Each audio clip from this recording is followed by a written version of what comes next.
So let's talk a little bit about debate here. Obviously, there's a primary here in New Hampshire here today. Ron Paul is polling second to last we saw. There's supposedly this John Huntsman surge, and there may be a battle for second, or it may just be a battle over third. Looking at what is being talked about in New Hampshire, and you were just here yesterday, and you were also with your dad in 2008. Talk for a minute about the increase in enthusiasm for things like talking about the gold standard, talking about the Federal Reserve, talking about the U.S. Constitution is actually something that was written down specifically to limit the actions of the Congress. How is that different from 2008 to today? Well, one of the things is I think, when he started running, when Ron Paul started running in 2008, 1% to 2% of the public knew his name in the beginning. In the end, many knew his name, but it was really almost too late by then. This time he starts out with name recognition where probably 80% of America knows his name, right. and that's a big, huge advantage. He had enthusiasm in 2008. He's got as much or more, and probably more because now more people, the word has spread farther. But you go to his headquarters over in Concord, and there's 200 kids making phone calls there. It's very targeted.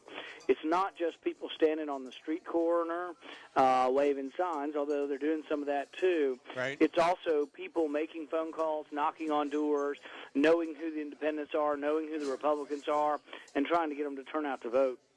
And today, in the USA Today, there's an editorial. The USA Today, I don't know if you've seen it, has taken a shot at Ron Paul. Paul's 19th century economic ideas detract from his appeal today. And then your dad, Ron Paul, responds, no, the Fed causes booms and busts. Have you seen the editorial? And doesn't the USA Today have it backwards? Isn't Ron Paul's 19th century charm, isn't that what really is the attraction?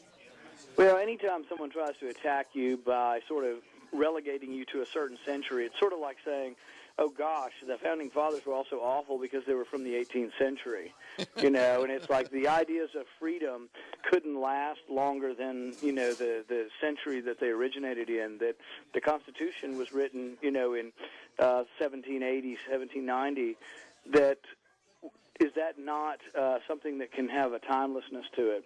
So I think it's a weak argument, and they're basically people who don't understand or accept any of the arguments of capitalism or the free market, and so they want to, basically it's an ad hominem argument. It's a name-calling argument.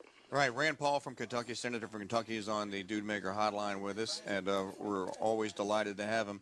Rand, Saturday night in the debate, which I thought was one of Ron Paul's best in this cycle here. I don't know if you share that, but I thought that he was exceptionally well in many of his explanations, more clear and concise than he had been.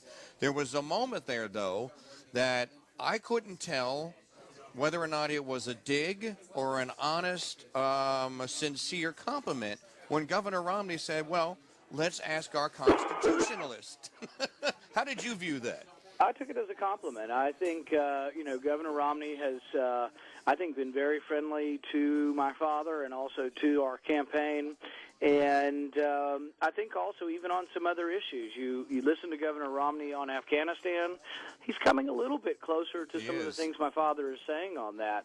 He's acknowledging that the American people are ready for the troops to come home. His timetable may be slower than Ron Paul's, but it sounds like he's acknowledging what a lot of Americans are saying now.